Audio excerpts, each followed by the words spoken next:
A teacher once brings an empty glass jar to his class.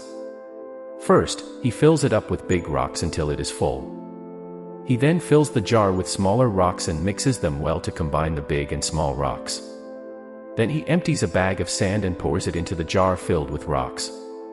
Finally, he pours a glass of water into the jar and proceeds to mix all the contents together.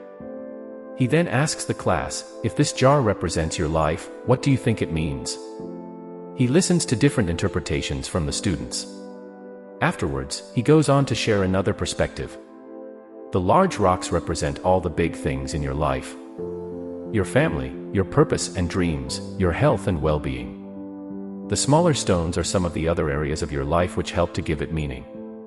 Your work, friendships, money, home, and hobbies.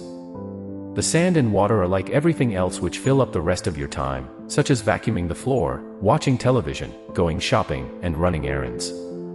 But what would happen inside the jar if we started with sand and water?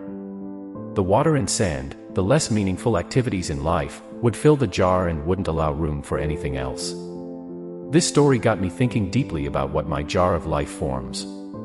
Do I ensure there is room for the rocks and then fill it up with sand and water? Or is my jar full of sand and water, leaving little to no room for rocks? This exercise is necessary to understand what are our priorities. It brings in a lot more intention to the life we are leading. As the author of the book states, we need to be conscious about how we fill up our jars, such that our day is spent on meaningful activities. Of course, this is not to say that we should stay away from sand and water activities. They are important too.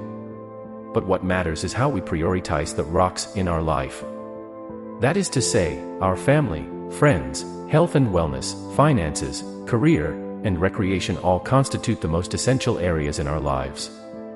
If you do not decide on your priorities, you will find that you do not ever find time for what matters to you. In the end, it is all about balance. We need everything in the right proportions to lead a fulfilling and intentional life. Priorities can differ from person to person, and that's absolutely fine.